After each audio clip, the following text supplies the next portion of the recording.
Good morning, everyone. It's my pleasure to introduce you to Dr. Aga Palalas.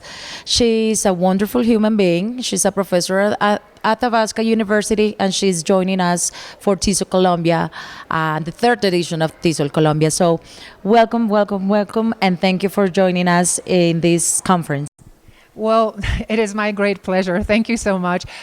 Indeed, a wonderful conference, so well prepared, and it's such a beautiful place. So it's been a great experience of minds and hearts and colleagues. And you know what? I'm really thankful for having this opportunity to be talking to all of you here and being together with you here. Thank you very much. And this interview will be, or this just chat will be very short.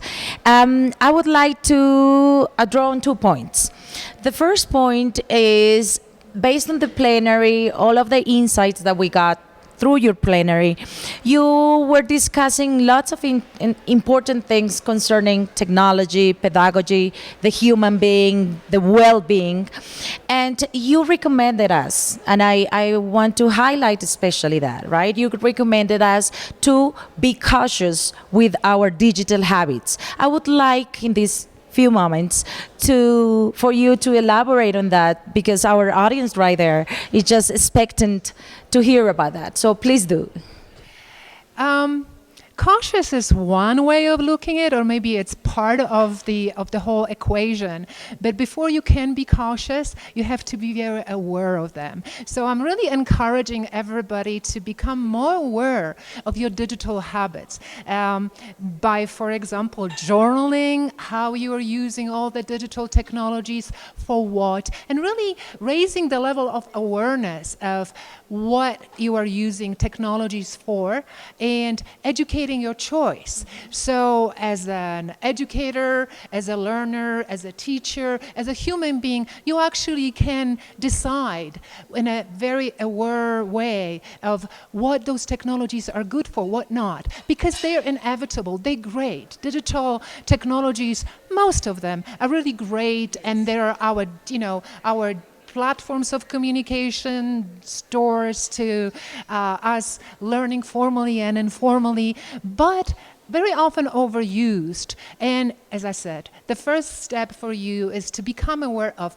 how you are using the technologies, and then really evaluating it in a loving, no judgmental way, but then saying, you know what, maybe I should refine how I approach digital learning, digital usage, and the whole digital world, and how I incorporate it into my human-based work and the connections that we have. Good, thank you very much. And it's you are also making a call for personalizing our use of technology, and also being cautious through journaling, for example, or through this self-assessment that one can get to do to be conscious about that. So thank you very much for that.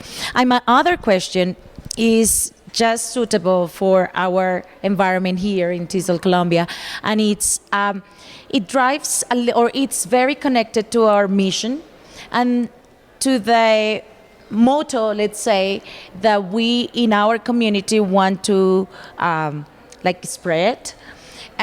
We want in TESOL Colombia, we want our community to build bridges among Colombian institutions.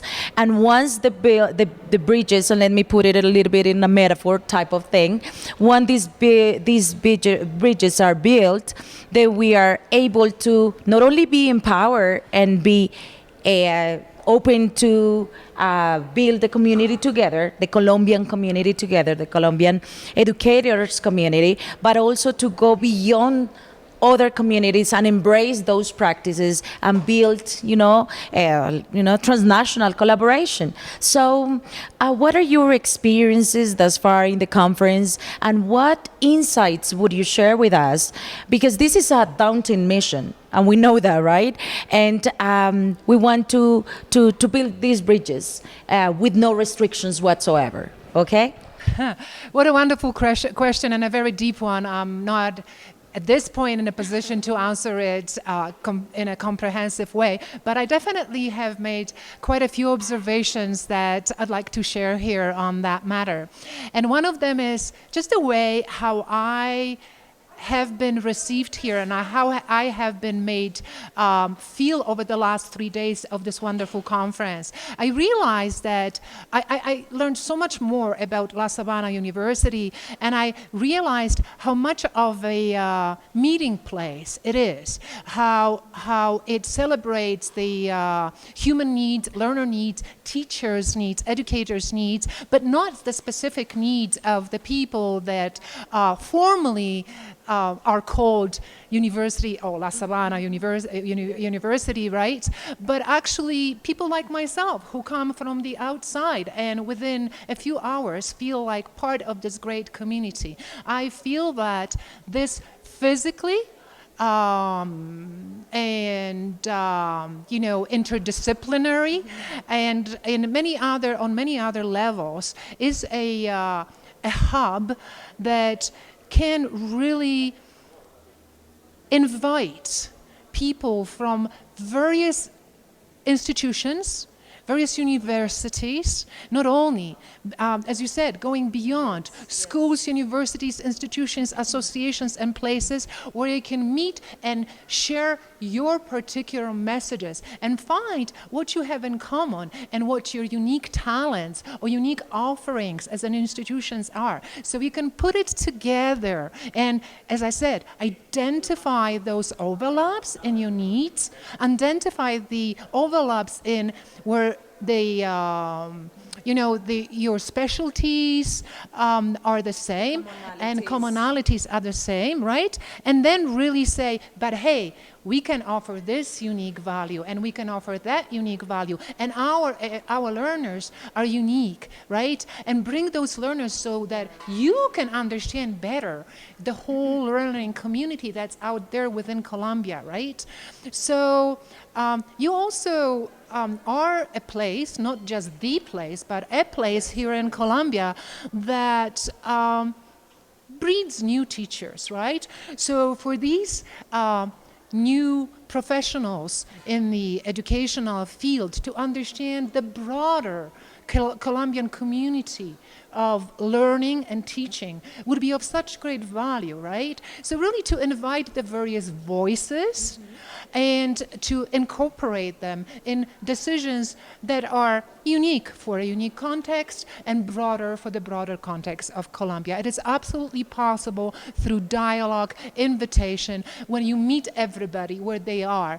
And you know what? You're going to find a lot of commonalities in where you are. Thank you very much. So to continue on the metaphor mode, how about joining voices to hear what the sound of the water and the bridges that we build together sound like? How about that, right? How about that? I feel that I already crossed a few bridges since I came here, right? So, yeah. That's another metaphor that we should remember.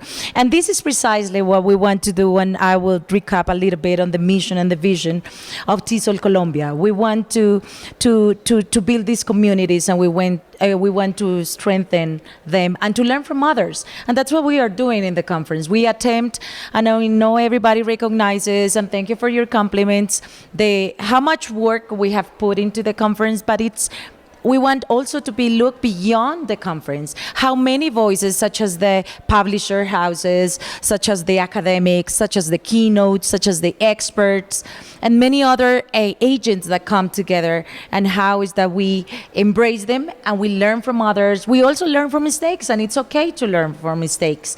And so feel free to you're now part of the community, right? So we constantly invite you to make your voice heard. Thank you very much, Dr. Palalas, and thank you for being here, and thank you to all of the rest of the people, all over the voices that have been participating in TESOL Colombia 3. We look forward to seeing you in the new chapters of the conference, so stay tuned. Thank you very much.